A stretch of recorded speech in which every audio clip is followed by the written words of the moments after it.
Welcome to the Successful Nurse Coach podcast. On this podcast, Laura and Shelby, both board-certified nurse coaches, show you how to make as much money as you want in private practice as a nurse coach.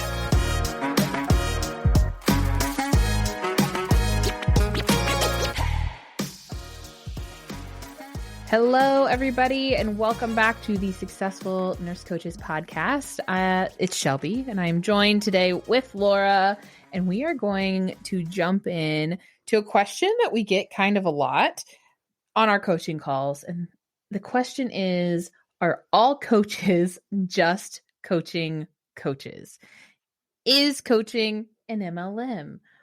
Who is coaching just regular people off the street? And this came up on a preceptorship call a couple weeks ago. And I feel like this thought makes its round every couple of months. And I even remember having this thought when I was a new coach and asking my coach this exact thing. So it is a regular part of the process. It's a regular question. And it's one that we're happy to jump into and bust a few myths. And also just like put that little voice in your brain at ease. So yeah, Laura, how do you want to kick it off? What feels like the most important thing to say here? Because whenever I hear, are all coaches just coaching coaches?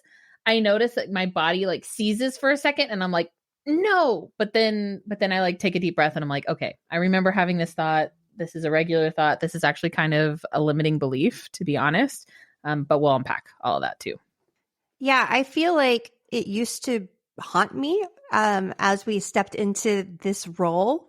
I maintained a private practice just like to save face, really. Like I was afraid to let go of my one-on-ones because I didn't want to be a coach that just coached coaches. You actually, I think, embodied it quicker than I did, which I admired. So it's a real thing. It's a thought. It's been a conversation in our house. I've heard it on multiple calls. And I want to talk about this because it can be a really sneaky way to stunt your growth as a coach. Because in the early days, when you're proposing to normal people and they say no, if you get 3 no's, then your brain says, see, no normal person hires a coach, which is not true, but that's what your brain will tell you. And the truth is, nobody hires a coach that doesn't know how to sell.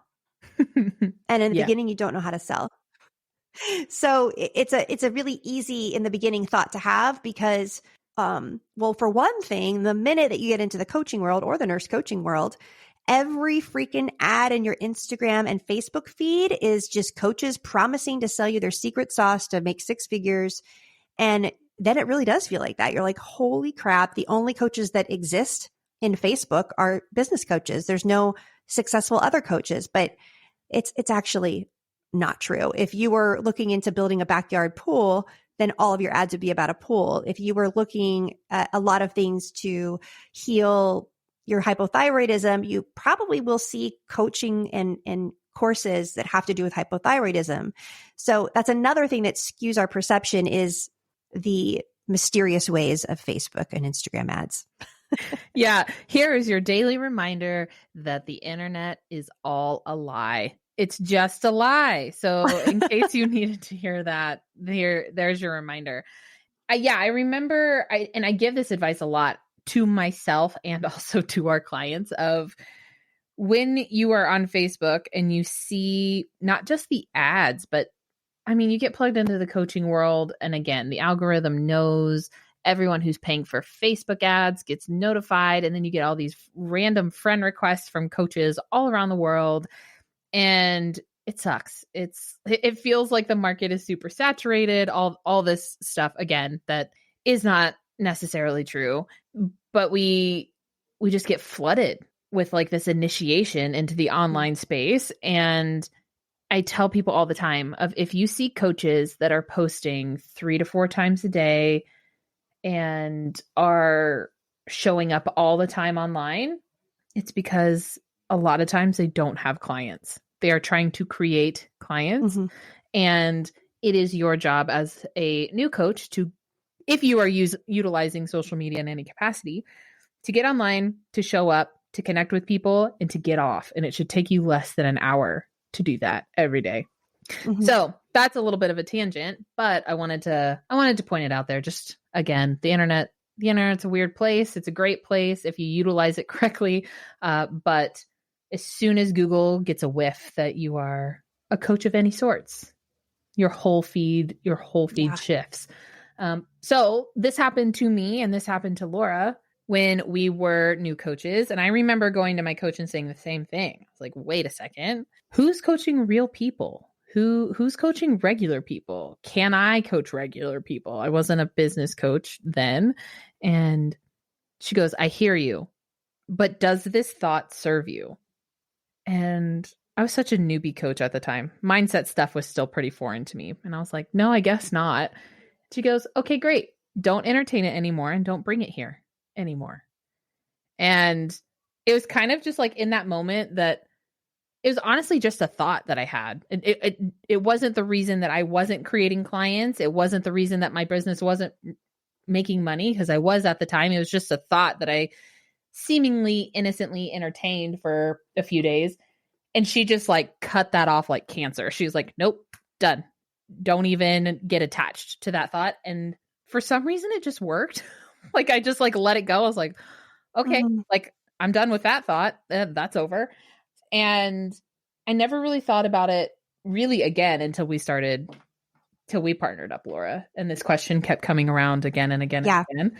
And again, I just really think that it's a normal part of the process of becoming aware of the coaching world. But you can choose to just let it go. Like it can really just be that simple. You can choose to not entertain it at all. And you can choose to leave it be, because the reality of it is there are plenty of coaches not coaching coaches. A lot of our clients don't coach coaches. A lot of the people that I have hired don't specifically market to coaches. I just happen to be one, And I think that if you are a good coach, you will eventually coach coaches. Wow, does that sound funny after I've said it like 15 times? Coaching coaches, coaching coaches. You eventually will. If you are a good coach, we're attracted to what we want to embody and what we want to be like. So I don't think that having like a silly rule of I'm never going to coach coaches or I don't want to be a part of the machine is a little silly and a little limiting as well. I don't know. I was going where that train of thought. It kind of ended.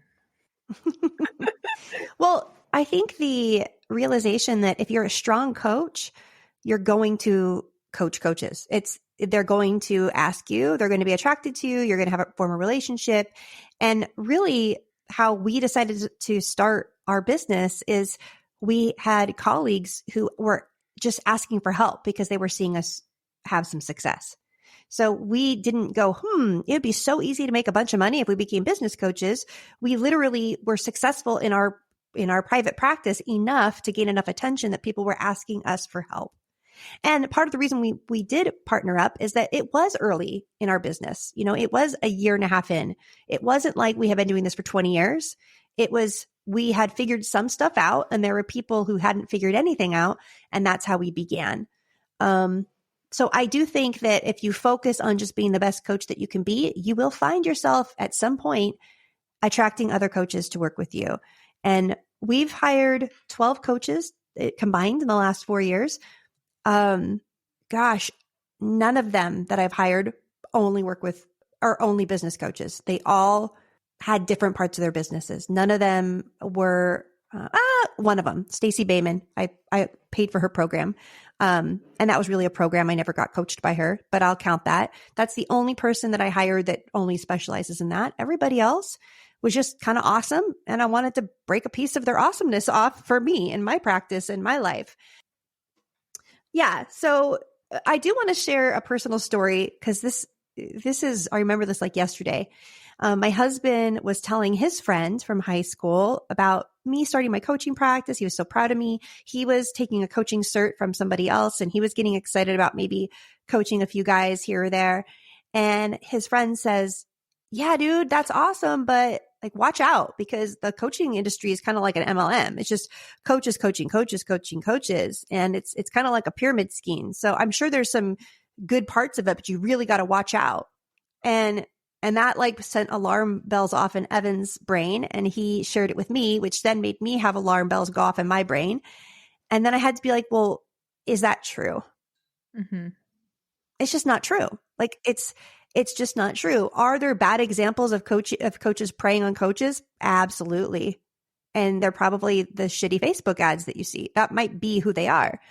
But there's also this other world of very incredibly accomplished, successful, powerful coaches, coaching soccer moms, coaching parenting coaches. There's a high-end coach that coaches women who knit.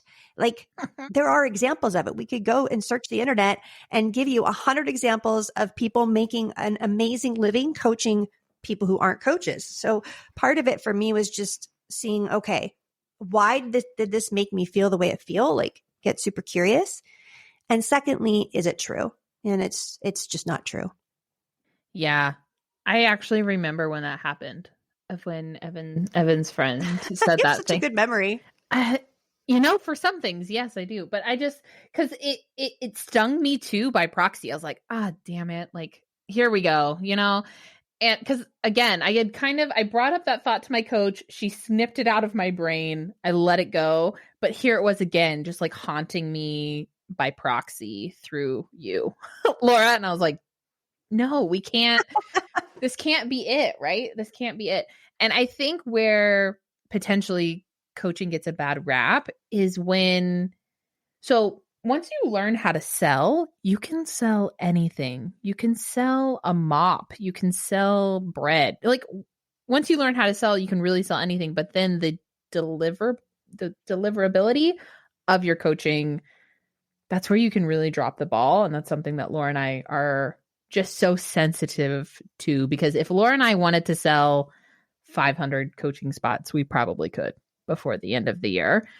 But it's two parts, right? Mm-hmm. So you have to be able to sell, and then you also have to be able to like follow through on what you are selling people on, right? And when you are a business coach, the metrics are pretty black and white. Like, are your clients making money? Are they doing the thing that you said you could help them do? And I think that's where it can get a little gross sometimes, is when, and we've heard it from other nurse coaches of like, ooh, they sold me on this idea, and then it just kind of fell flat. And now I have a bad taste in my mouth. And now all I see is coaches. And it just kind of like gets icky after a while.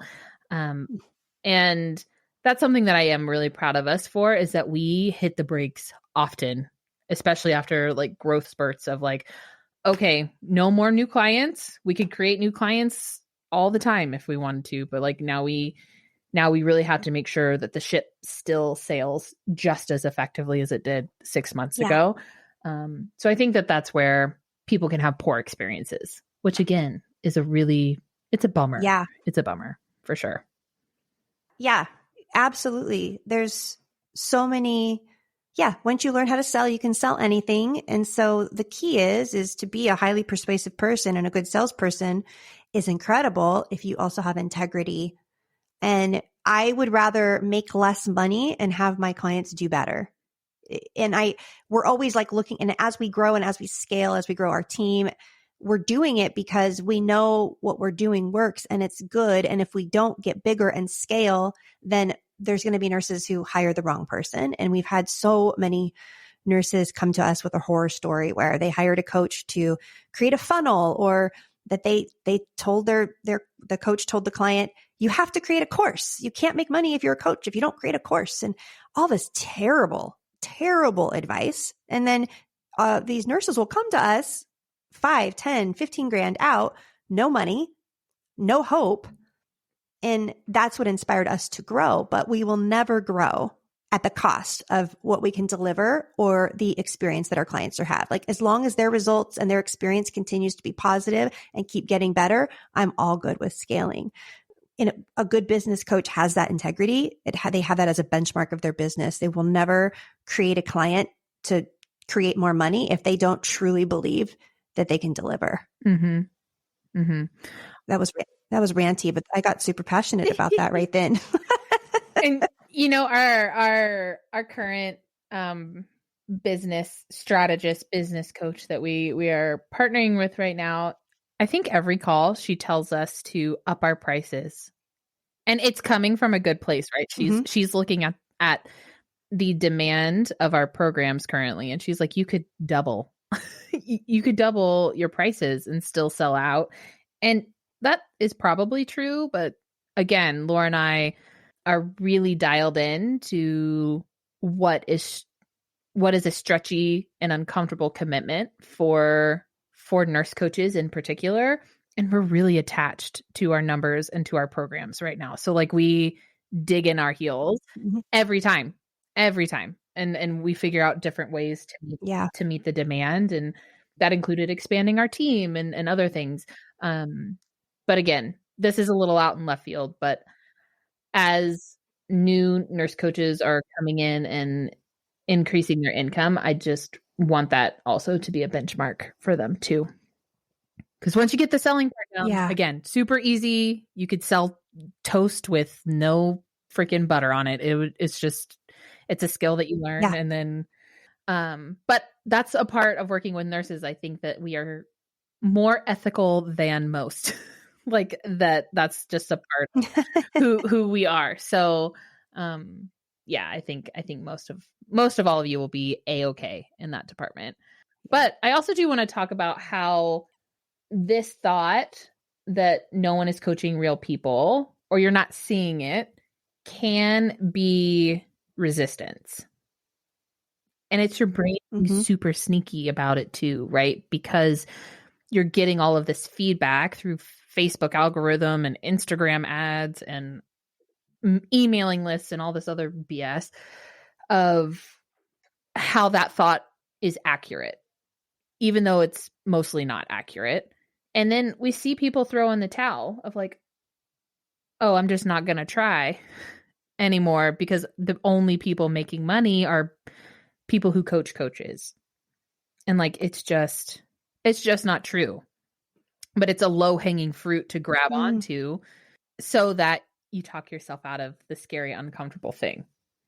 Yeah, absolutely. Yeah, I was thinking about how that thought can sneak in. I remember thinking the only coaches that make money are coaches that are executive coaches who coach like corporate CEOs or business coaches. And I wasn't either one of those. And so therefore I was chasing a 6-figure income that I could never have. And that was just a thought on an afternoon that caused me to feel hopeless and allowed me to maybe make excuses up for not doing outreach or continuing on the path that I had chosen with my coach. And again, those are just thoughts. It's resistance. It's a really easy way to not be, if it's somebody else's fault, if it's true that the only way you're going to make money is if you do this other type of coaching that you're not doing, then you don't have to try and it's not your fault. And I think that's where we really caution our clients in first of all, you're going to have the thought probably. And we hope that this podcast like makes you have the thought. We want you to have the thought. And then like, what is it that you're going to do with that thought? Because another way you could look at that thought is, yeah, it appears that only coaches coaching coaches are making money, but that's not me. I'm fucking awesome. I'm going to make so much money. I'm such a good coach. This is a challenge. Maybe there's not a whole lot. I'm going to rise to the top. That's also another choice. And sorry for the F-bomb, but that's just who I am. Yeah. Whatever thought you entertain is going to be true. Period. Yeah. So for all of our nurse coaches that really love mindset work, if you catch yourself perseverating on this thought, know that you have 100% control to change it. Yeah. And if you keep going, you're going to coach a coach. So you're going to also join that perceived team of the only people making money. It's a really natural thing you're going to cross into. I know Shelby and I, we will probably always have a coach. And so we've hired 12 so far. We're going to hire more. So it is normal for coaches to have coaches because it's the industry that we're in. So if you are a strong coach, you will be one of those at one point too. The other thing I want to say is it actually isn't easy. making money as a business coach. It actually isn't easy because you have to be really, really good because there's 1,000 people trying to do it because they think it's the easier, softer way. So if you see coaches coaching coaches who are making money, it's because they're good. And they were good before they started with that niche. They were good for many reasons. And looking at it that way, I feel like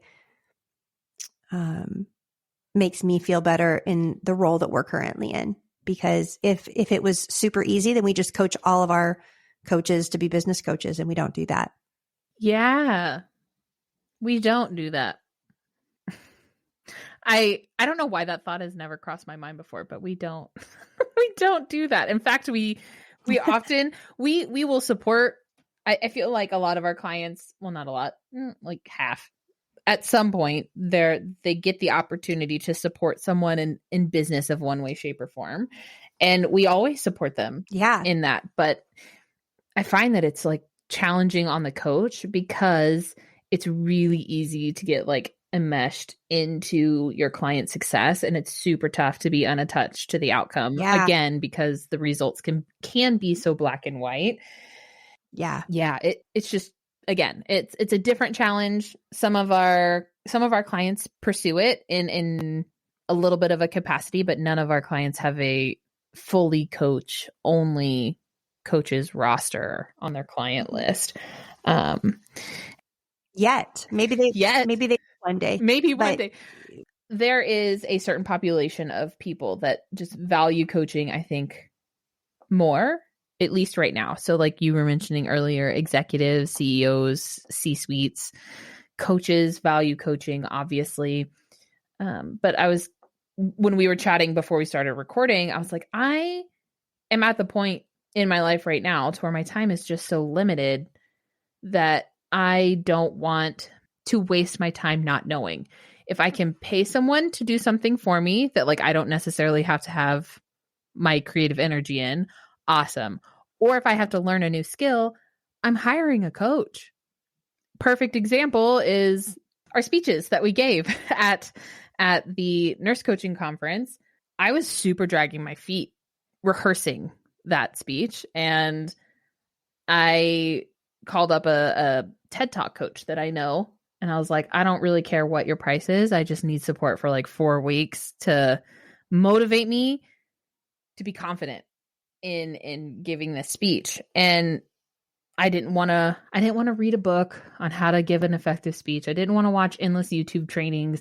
I wanted someone who was going to tell me exactly what I needed to know and help me integrate very quickly so that I could knock it out of the park. Yeah. I value coaching so much that of course, if there's something I don't know how to do, I'm just going to find someone to help me know how to do it, or I'm going to outsource. Like always for the rest of our lives, because once you've done life this way, why would you ever DIY it if you don't have to? Yeah. I'll save the DIYs for like my future furniture renovations that I want to do. Like I want to buy a kitchen table and learn how to resurface it and to make an old kitchen table new again. But that's where I'm going to save like the mess ups for, not for the really important stuff. And coaching is just such a catalyst for being able to master a skill. So again, there are groups of people that value coaching as of today in 2022. Hopefully in the future that shifts and changes a little bit more. But I think that's why it's the stories that you hear in the mainstream, is because executives have a lot to gain from changing just little tiny things about their mindset, like there's probably a lot of money to be had with just little slight shifts or like imagine if Tony Robbins was like, I'm not going to coach coaches. No coaches are allowed to come to my events. They're not welcome. Like just what a decreased impact he would have had on the world, Yeah. And here, the other thing that I was going to say too is that this is the thought that the new nurse coaches have, and this is a thought that I had. No normal people hire coaches, because I was making proposals and everybody had a money objection, or I was making proposals and people weren't saying yes. And the truth is normal people will hire coaches who know how to sell. period. So if you're coaching soccer moms, I don't know why that's coming to mind, but if your niche is soccer moms, stay-at-home moms that never make time for themselves, that have lost themselves in their identity in their marriage and in their kids, and maybe they are feeling unfulfilled, and then the guilt for feeling unfulfilled, like this is your niche, right? You have to learn to sell to that. And if you learn to sell to that, you will have 100 soccer moms on your roster paying you monthly to coach with. That's just the truth. So if that thought comes up, make it be a challenge of I'm going to learn how to sell to my niche. I'm going to learn how to sell to normal people because friggin' normal people need coaches too. Yeah. Right. If we give up on normal people, then poor normal people, there'll be nobody there to help them. Right. Yeah. View it as a challenge. If you want to be a coach that exclusively coaches regular people, take it as a challenge, and then we'll interview you on the podcast and we'll see how it went, see the lessons learned, and you can share it with the rest of the community. But yeah, Laura and I built our whole initial practices separately with regular everyday people. Like I coached interior designers and realtors and restaurant workers and, just like regular folks. And it was still like the work was still just as meaningful for me. And, what's funny is that in the beginning, I didn't want to coach nurses. I was very against that because nurse coaching, the first question people would ask me when I told them I was a nurse coach is, oh, so you only coach nurses? And I was like, no, for the love. So I had a point to prove to not coach any nurses at all, which is hysterical to look back on now. But so I had a point to prove, and I did, right? And I did. And universe works in mysterious ways. The first nurse I ever coached, I didn't know she was a nurse when she said yes, which also speaks to how terrible I was at sales calls back then for not knowing that about my client. But we get on the first call and I was doing kind of like that intake style of a holistic assessment. And she's like, oh yeah, I was a nurse for a long time. I worked in the NICU, and I loved coaching her because there was just like this language, this understanding, this instant rapport that we had. And that's when things started to shift for me. And I was like, I'm coaching the wrong people. Like I haven't ever been lit up like this before. And I just followed that nudge, and I coached another probably handful of nurses who were not coaches at all. They were just regular bedside nurses who were switching from night shift to day shift, or switching from the bedside to the clinic, and just like helping them establish more balance and schedule in their life. And then I started working with nurse coaches. So yeah, I don't really know how to end it here, Laura. I've had a lot of thoughts. Just stop on this podcast midway for me. Well, this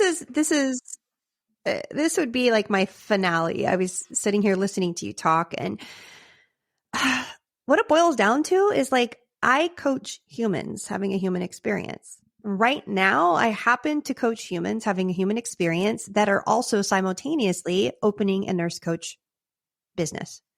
That might change. And before I coached coaches, I was coaching humans having a human experience. So that's really what we're all doing. And a good business coach, like we've said, will be a holistic coach. It's not just like giving you tasks from A to Z to make money.